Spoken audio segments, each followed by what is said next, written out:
जाति समूह के कार्यकर्ताओं ने बीएसपी पर कब्जा कर रखा। दूसरे दलों में जाएंगे, ठप्पा तो हमारे ऊपर लगा हुआ बीएसपी का। नेता नहीं, इस समय तो दलाल हावी हैं। बस चुनाव आते ही दलाली के चक्कर में पड़ जाते हैं। बीएसपी जब तक थी, जब तक मानवर कांसीराम साहब।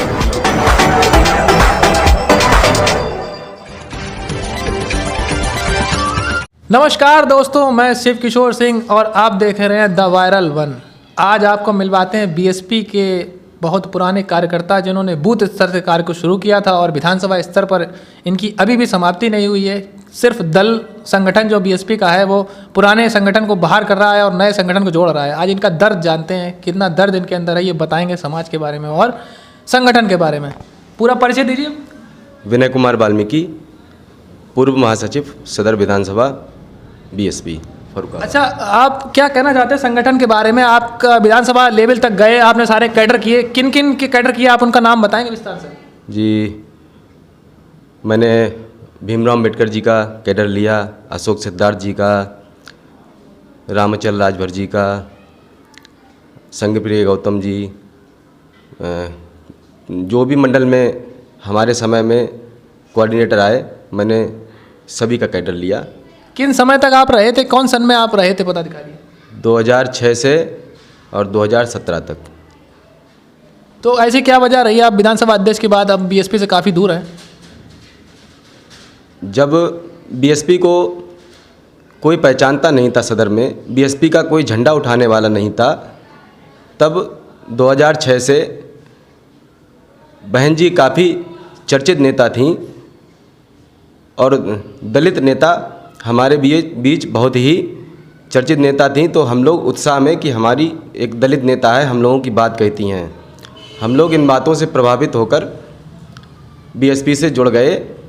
2006 में मुझे बीएसपी का बूथ अध्यक्ष बनाया गया और उसके बाद मेरी कार्यशैली देखकर मेरा प्रमोशन होता चला गया। मैं सेक्टर अध्यक्ष बना, 2017 में विधानसभा महासचिव बना। जब मैंने बीएसपी के प्रति समर्पण कर दिया और जो है मैंने अपना वर्क ईमानदारी से किया, उस पर भी मैं अपने समाज के युवाओं को निकाल कर लाता था और बीएसपी से जोड़ता था और एक समूह बना लिया था मैंने। तो बीएसपी में ही वर्तमान समय में जो पदाधिकारी हैं, एक जाति समूह के कार्यकर्ताओं ने बीएसपी पर कब्जा कर रखा है। जाति समूह से आपका मतलब जाटव समाज? बिल्कुल बिल्कुल, हाँ, जाटव समाज के कार्यकर्ताओं ने बीएसपी पे कब्जा कर रखा है। 2017 विधानसभा चुनाव के उपरांत एक बैठक बुलाई गई थी होटल दीप पैलेस, मसीनी चौराहा। वहाँ पर कोऑर्डिनेटर मुनकाद अली जी आए थे और कई कोऑर्डिनेटर आए थे। तमाम कार्यकर्ताओं को समीक्षा बैठक के लिए बुलाया गया था। तो वहाँ पर कमेटियाँ भंग की गई थी। तो मेरे साथ कठेरिया, दिवाकर और गिहार, ये कार्यकर्ता मेरे साथ जुड़े हुए थे बीएसपी के।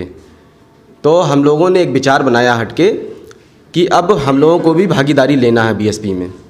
हम ऐसे कब तक झंडा दोते रहेंगे, हमें भी भागीदारी चाहिए। कम से कम हमें विधानसभा में तो भागीदारी चाहिए। फिर मिली आपको भागीदारी? भागीदारी तो नहीं मिली, पर जाटव समाज के तमाम नेता हम लोगों से झगड़ा करने लगे। जब हम लोगों ने भागीदारी मांगी, दीप पैलेस में तमाम झगड़ा हुआ था, सभी गवाह हैं। फजल मंसूरी भी थे, अजय भारती थे, विजय गौतम थे, नागेंद्र पाल जाटव थे, सभी थे। नागेंद्र पाल जाटव वर्तमान में जिलाध्यक्ष हैं, उनके लिए आपका क्या? उनकी कार्यशैली से पुराना कैडर का कार्यकर्ता कोई भी संतुष्ट नहीं है, क्योंकि उन्होंने कैडर को समाप्त कर दिया है। और अभी देखने को मिला जिला पंचायत चुनाव में जो टिकट के हकदार थे उनको टिकट नहीं दिया गया और टिकट, शायद मैं तो कहूँगा टिकट बेचे गए। सीधा मेरा आरोप। वो तो कहते हैं पार्टी के लिए समर्पित हैं, बहुत काम कर रहे हैं, बसपा छा रही है फरुखाबाद में। कहाँ छा रही है? सपा से आपका मतलब है कि अब वाल्मीकि समाज किसके साथ है वर्तमान समय में? भाई देखो, जो लोगों के बीच जाके काम करेगा समाज उसी के साथ जाएगा। सपा जो है वो लोगों के पास पहुंच रही है, उनके ऊपर से प्रदेश स्तर के नेता लोगों के पास पहुंच रहे हैं, मोहल्लों में पहुंच रहे हैं, उनका दुख दर्द बांट रहे हैं, तो आप तो जायज़ सी बात है कि लोगों की विचारधारा बदलेगी। अच्छा, आप इतने लंबे समय से पदाधिकारी रहे, 2006 के बाद 2021 आ गई है, और उस समय जब 2007 में सफाई कर्मचारी की वैकेंसी हुई थी तो लगभग पूरा आपका ये बस्ती जो है फर्रुखाबाद में, ये लगभग इसमें एक घर में एक नौकर है। आपका घर ऐसा क्यों रह गया जो आपको नौकरी नहीं मिल पाई? नौकरी ऐसा है कि हम पार्टी स्तर पर काम करते थे, तो हमारे द्वारा ही माननीय मनोज अग्रवाल जी को चुना गया था, ठीक है। तो अब बताइए, हमने अपने पार्टी स्तर से जिसको चुना है वो ही तो हमारा काम कराएगा। हम 5 लड़कों ने जाके इनके यहाँ हाजिरी लगाई, भैया हमारा काम होना है, और इन्होंने हाँ कह दिया, हम ही भर ली, ठीक है।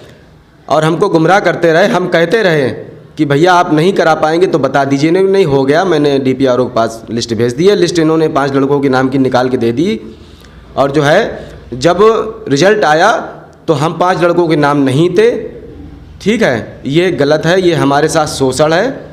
और उसी दौरान जब भर्ती निकली थी तो साइकिल वाला इंटरव्यू जब हुआ था, उस दिन मैं साइकिल वाला इंटरव्यू देकर, प्रताप नारायण वर्तमान जिलाध्यक्ष थे, मैं उनके आवास पर गया, प्रताप नारायण से मुलाकात हुई। मैंने कहा कि मैं बूथ अध्यक्ष हूँ और मेरा फार्म जिला पंचायत सफाई कर्मी के लिए पड़ा है, और जो है चाचा मेरी वैकेंसी होनी है। तो बोले कि ऐसे तो विधानसभा में 360 बूथ हैं, मैं कितने बूथ अध्यक्षों को नौकरी दिलाऊंगा।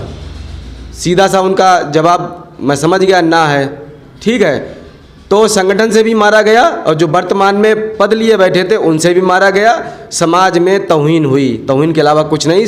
समाज वालों ने ताने मारे कि तुम बसपा का झंडा उठाए घूमते थे और तुम ही रह गए, और फालतू के लोग जो भाई साहब जो कबाड़े की बोरी टांग कर कबाड़ा बीना करते थे, आज उनके घर में तरक्की है, उनको 3-3 नौकरियां मिल गई, और हमारे बच्चों को की शिक्षा के लिए लाले पड़ रहे हैं। हम बच्चों को कैसे पढ़ा रहे हैं ये हम ही जानते हैं। अभी इस समय वर्तमान में क्या वर्क है आपका? हमारी परचूनी की दुकान है, और आजकल बेरोजगारी का इतना दौर है कि हर गली में दुकान खुल गई है, तो गलियों से ग्राहक निकल कर बाहर आता नहीं है, और जो है इस समय बहुत मुश्किल से गुजारा हो रहा है। ऐसा है कि खाने में भी कटौती करते हैं, पर बच्चों की शिक्षा में कटौती नहीं करते। कहीं भी से भी बच्चों का इंतजाम करते हैं। बच्चे कहते हैं आज पापा ये स्कूल में मंगाया है, ये फीस भरनी है, तो उसका हम इंतजाम करते हैं तुरंत। हाँ। तो आप इतने समय से, लंबे समय से जो है पदाधिकारी रहे और बसपा के साथ रहे, तो अब आप किसी भी दल के नेता से मदद मांग सकते हैं क्या? संभव मदद नहीं होगी? नहीं। क्या आपने मदद मांगी? अब दूसरे दलों में जाएंगे, ठप्पा तो हमारे ऊपर लगा हुआ BSP का। तो अपने BSP के दल से ही मदद मांग के रहते जिला अध्यक्ष जो कहते हैं कि हमसे कोई मदद मांगने नहीं आता। कोई मदद नहीं करता। मेरे लड़के की रुचि है तनिष कुमार वाल्मीकि की आर्ट में, मैंने फेसबुक पे उसके द्वारा बनाई गई चित्रों को डाला है, और जो है हमसे ऐड भी हैं। वर्तमान जिलाध्यक्ष नागेंद्र पाल सिंह जाटव, उन्होंने कभी लाइक तक नहीं किया, तो वो मदद क्या करेंगे। और आप बाकी बसपा के संगठन, कैडर और उनके नेताओं के बारे में क्या कहना चाहेंगे? नेता नहीं, इस समय तो दलाल हावी हैं। बस चुनाव आते ही दलाली के चक्कर में पड़ जाते हैं। BSP जब तक थी, जब तक मानवर कांसीराम साहब जीवित थे। मानवर कांसीराम साहब के निधन के बाद BSP ख़त्म होने लगी, लगातार ख़त्म हो रही है। और ये जो कोऑर्डिनेटर हैं, ये जिलाध्यक्षों से साठगांठ करके और जो है बहन जी को गुमराह करते हैं। ये झूठी रिपोर्ट देते हैं कि सब अच्छा है, कुछ भी अच्छा नहीं है। और मैं तो ये कहूँगा कि जिस तरह से 1 वर्ष हो गया अखिलेश यादव हर जिले स्तर पर कार्यकर्ताओं से मिलने गए, माननीय बहन जी को भी एक बार चुनाव से पूर्व जो है ये कार्यक्रम करना चाहिए, जिला स्तर पर जाकर खुद मिलना चाहिए कार्यकर्ताओं से, तब उनको उनके संज्ञान में हर जिले और विधानसभा की कमियां नजर आएँ। कमियां जो है वो नहीं गिनाई जाती हैं, वहाँ जाकर बहाबाही गिनाई जाती है, और जो है दलालों के माध्यम से प्रत्याशियों को सेट करके ले जाया जाता है। ये संगठन के लोग बहुत ज़ोर शोर से धन उगाही करते हैं, लोगों को मिलवाने के लिए ले जाते हैं बहन जी से, और जो है काफ़ी अच्छा खासा धन उगाही कर लेते हैं। इसका हिसाब जिलाध्यक्ष और कोऑर्डिनेटरों के बीच में रहता है, माननीय बहन जी तक नहीं पहुंचता है। माननीय बहन जी तक ये शिकायतें पहुँचे, कोई पहुंचाने वाला ही नहीं है। हम जैसे लोग पहुंचाने वाले हैं, हम लोगों ने बहन जी के दर्शन ही नहीं किए आज तक। ये बात तो ये थे विनय कुमार वाल्मीकि, जिन्होंने बताया कि बसपा की कमियां क्या हैं और कैडर की कमियां क्या हैं और नेताओं की कमियां क्या है और बसपा ज़िले में क्या काम कर रही है, कितनी सीटें आ रही हैं, सब इन्होंने अपने मुंह से बताया। और वाल्मीकि समाज जो है वो सपा के साथ बढ़ रहा है, निरंतर सपा के साथ जा रहा है। आगे आप बने रहिए द वायरल वन के साथ, आपको दिखाते रहेंगे ताज़ा खबरें।